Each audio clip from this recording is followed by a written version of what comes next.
आज हम एपी के कुछ सम सॉल्व करना सीखेंगे।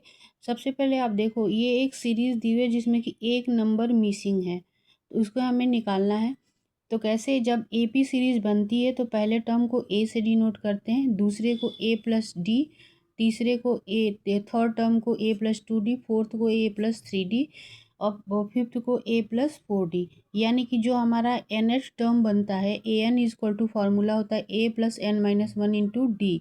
यानी अगर थर्ड टर्म निकालना हो तो एन इजक्वल टू थ्री होगा। तो अगर हम यहाँ पे एन थ्री रखें तो ये हो जाएगा A plus three minus one into D, यानी कि टू डी। तो इस तरीके से हम ये सीरीज के प्रॉब्लम को सॉल्व करेंगे। अब देखते हैं किस में कौन सा फार्मूला अप्लाई होगा। यहाँ पे ए इजक्वल टू टू दिया हुआ है फर्स्ट टर्म, ए प्लस डी यानी दूसरा टर्म यहाँ पे मिसिंग है, और तीसरा टर्म जो है ए प्लस टू डी 26 दिया हुआ है। तो हम ए की वैल्यू इसमें रख देंगे ए प्लस टू डी में। तो A plus two into D is equal to दिया हुआ है 26, यानी कि थर्ड टर्म हमारा 26 दिया हुआ है, तो हमने लिख लिया। तो two D is equal to 26 minus two, तो टू डी हो जाएगा आपका ये 24। तो डी अगर निकालेंगे तो 24 डिवाइडेड बाई टू यानी कि 12 हो जाएगा। तो सेकेंड टर्म होता है ए प्लस डी, तो इसमें अगर वैल्यू पुट किया ए प्लस डी में तो ए है 2 और प्लस ये है डी निकला 12, तो ये हो जाएगा 14। तो आप कॉमन डिफरेंस भी देख सकते हो, कॉमन डिफरेंस सेम नंबर का होना चाहिए। तो दूसरा माइनस पहला करें तो 14 माइनस टू 12 हो जाएगा, और तीसरा माइनस दूसरा तो 26 माइनस 14 12 हो जाएगा, यानी कॉमन डिफरेंस सेम का हो रहा है। अब आप ऐसे क्रॉस चेक भी कर सकते हो अपना आंसर कि जो वैल्यू आपने फाइंड की है वो सही है कि नहीं। अब यहाँ पे देखो, यहाँ पे पहला टर्म मिसिंग है, दूसरा टर्म दिया है, तीसरा टर्म मिसिंग है, चौथा टर्म दिया हुआ है। तो पहले टर्म को हम ए से डिनोट करते हैं, तो लिख दिया। दूसरे टर्म को हम ए प्लस डी से, तीसरे को ए प्लस टू डी, और चौथा टर्म जो होता है ए प्लस फोर डी होता है। यानी कि दूसरा टर्म दिया हुआ है और सॉरी ये चौथा टर्म ए प्लस थ्री डी होता है, क्योंकि एन माइनस वन होता है। तो A plus N minus one यानी कि four minus one three D हो जाएगा। तो यहाँ पे यहाँ से दूसरे टर्म से और चौथे टर्म से हम ए और डी की वैल्यू निकाल लेंगे। तो ए प्लस डी दिया है 13, और फोर्थ टर्म दिया है A plus three D is equal to 3। तो सब्ट्रैक्ट किया जब तो साइन चेंज हो जाएगा, तो ये ए कैंसिल, और डी माइनस टू डी या three D minus two D हो जाएगा, और 10 माइनस 13 माइनस 3 10।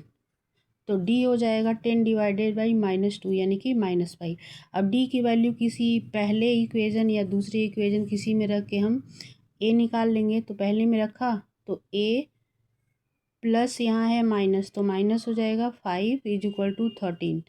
तो ए आपका आया, ये इधर ट्रांसफ़र करेंगे तो नेगेटिव है पॉजिटिव हो जाएगा। तो 13 प्लस 5 18, यानी ए आया पहला टर्म 18। दूसरा टर्म दिया है, तीसरे टर्म को ए प्लस टू डी से निकाल लेंगे तो ए प्लस टू डी। तो ए कितना है, ए है 18 और डी है 5। तो माइनस 5 इंटू टू माइनस 10, यानी कि डी निकला, दूसरा टर्म निकला ए plus to D 8।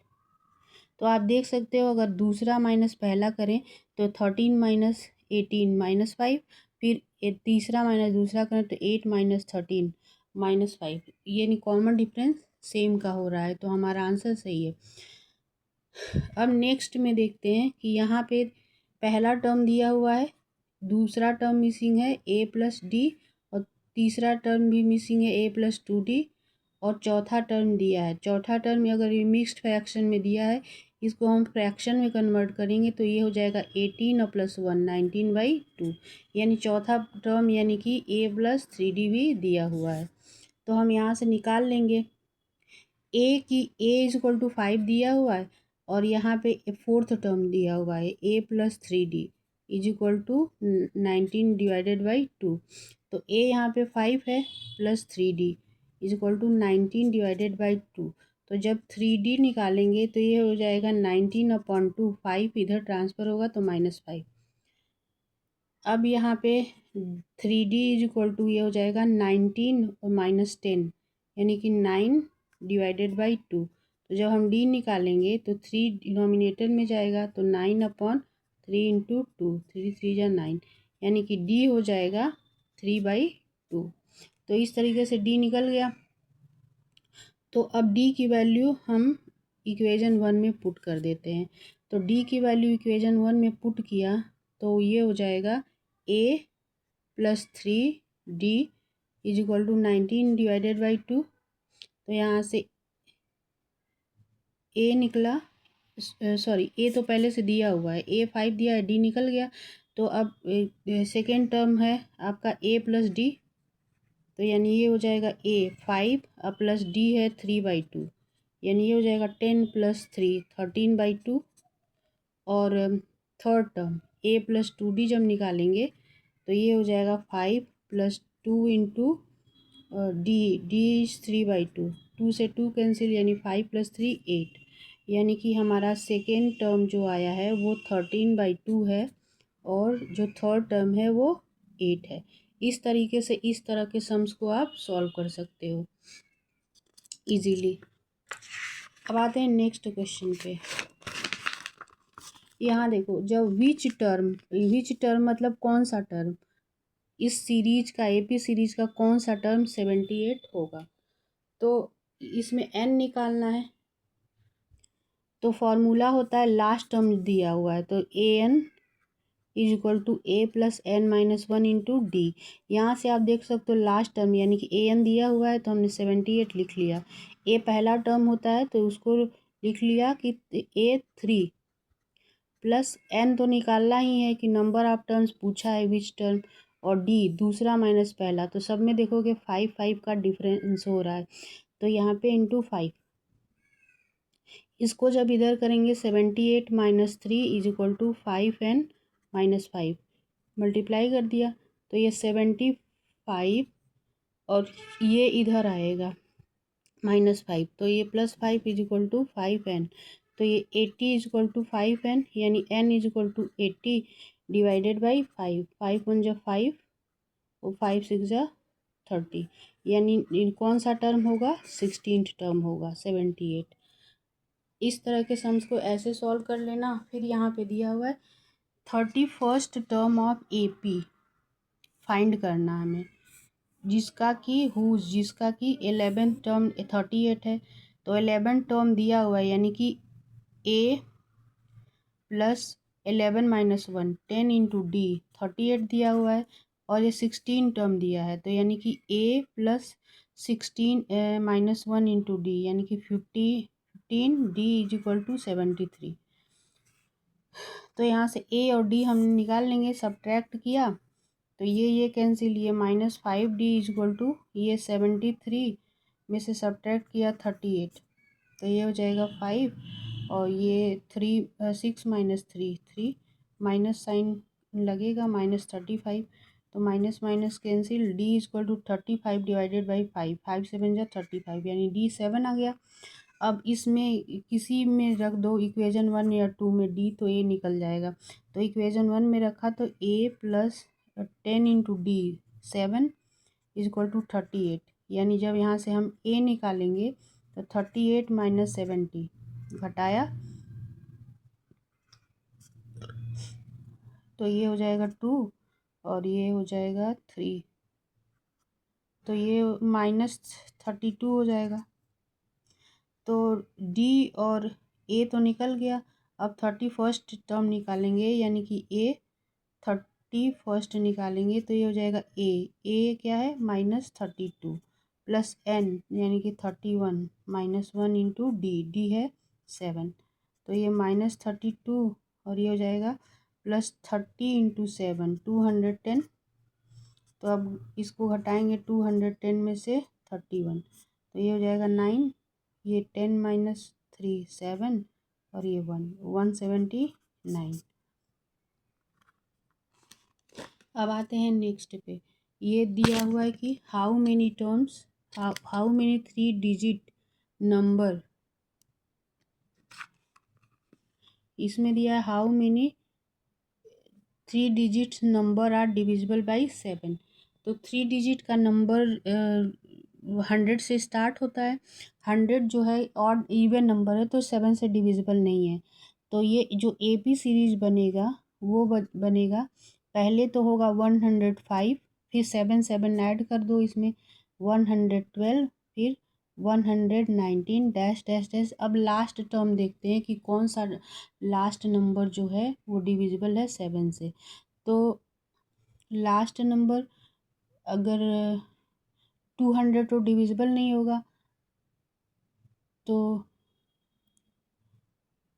Last number अगर देखेंगे, अगर 1000 से हम 1000 लेंगे तो 1000 तो वो 4 डिजिट का हो जाएगा, तो उससे कम हो जाएगा 994। देखते हैं 994 डिविजिबल है 7 से। 7 1 जा 7, 2 9, 7 4 जा 28, 1 और 4, 7 2 जा 14। ठीक है, तो लास्ट डिजिट है ये 994। तो an इक्वल टू फार्मूला होता है a+n-1 × d। तो लास्ट टर्म दिया हुआ है कि 994 यानी an, और a दिया है 105, n तो पूछा ही है तो n-1, और d है सब में 7 7 का।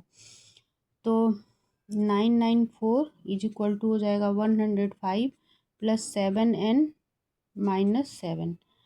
तो अब इसमें 994 इज इक्वल टू ये हो जाएगा 112, 105 - 7 8, 98 हो जाएगा प्लस 7n। तो अब 7n निकालेंगे तो ये हो जाएगा 994 - 98। ये कितना होगा 14 में से 8 गया 6, यह हो जाएगा 18, 18 - 9 9, यहाँ बचेगा 8। तो n हो जाएगा 896/7। 7 1 जा 7, और 7 2 जा 14, और 7 8 जा 56, यानी कि n जो आया हमारा आया 128। अब आते हैं नेक्स्ट टर्म पे, नेक्स्ट क्वेश्चन पे। ये दिया हुआ है how many multiples of 4 lies between 10 and 12। तो मल्टीपल ऑफ 4 देखोगे तो 10 तो 4 की टेबल में आता नहीं है, कहाँ से शुरू होगा 12 से। 12, फिर आ जाएगा 16, फिर आ जाएगा 20 डैश डैश करके। अब लास्ट जो नंबर होगा जो 14 से डिविजिबल है वो कौन सा होगा। लास्ट नंबर अगर हम लोग 250 में से 2 घटा दें, तो 250 में से 2 घटाएंगे अगर, तो 248 होगा, जो कि 4 से डिविजिबल है, यानी 4 का मल्टीपल है। तो लास्ट नंबर होगा 248।